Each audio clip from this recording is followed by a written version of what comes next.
Найрамдах Хятад ард улсын бүх хятадын ардын тэргүүлэгчдийн хурлын байнгын хорооны даргын урилгаар Азийн төлөөх баавын чуулга уулзалтанд оролцсон улсын хурлын дарга энх болт тэргүүтээ Монголын парламентын төлөөлөгчид өчигдөр Ордос мужид зочилж Шинэхуа корпорацийн нүүрсний шингэн төлж боловсруулах үйлдвэрийн үйл ажиллагаатай танилцлаа. Улаанбаатар хотын агаарын бохирдлыг багасгахын тулд нүүрсээр түшиглэн эко эрчим хүчний үйлдвэрлэлийг бий болгох нь хамгийн зөв гарц гэж үзсэн парламентын тэргүүн энхүү гадаад дахь айлчлалынхаа хүрээнд нүүрснээс шингэн төлж боловсруулах 2 дахь үйлдвэрийг сонирхож байгаа юм а. Тэрээр өнгөрсөн сард Америк нэгдсэн улсад хийсэн айлчлалаараа дэлхийд тэргүүлэгч Dakota Gas компани үйл ажиллагаатай танилцсан билээ. Dakota Gas нь нүүрсээ эхлээд хий болгодог буюу шууд бус технологитой бол Шинэхуа корпорацийн энэ үйлдвэр нь нүүрсээ эхлээд шингэн болгодог шууд технологитой юм байна.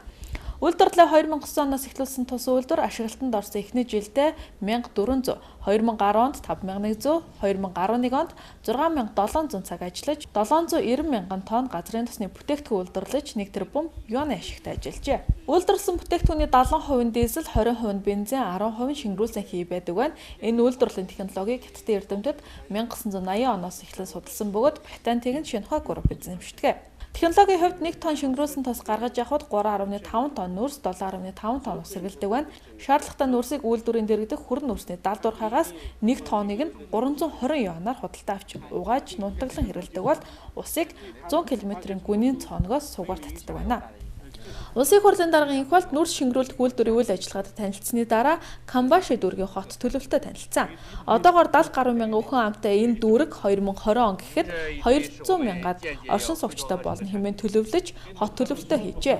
Уул уурхайн салбар хөгжсөн энэ дүүргийн бүс нутгийн газрын тогтцол нь манай Монголын говийн нутгуудтай ижил элсэрхэг хідэж цэцэрлэгжүүлэлт сайн юм байна. Энэ нь 10 тонн нүүрс олборлоход 1 ширхэг мод тарих ёстой гэсэн төрийн бодлоготой холбоотой гэж дүүргийн удирдлагууд ярьж байлаа. Хотын шин төлөвлөлтөөр уул уурхайн салбарт үйл ажиллагаа эрхлэгч компаниудын ажилчдын хотхон олон улсын автомашины уралдаан зохион байгуулалт талбай гээд их бүтээн байгуулалтуудыг өрнүүлэхээр төлөвлөсөн байна.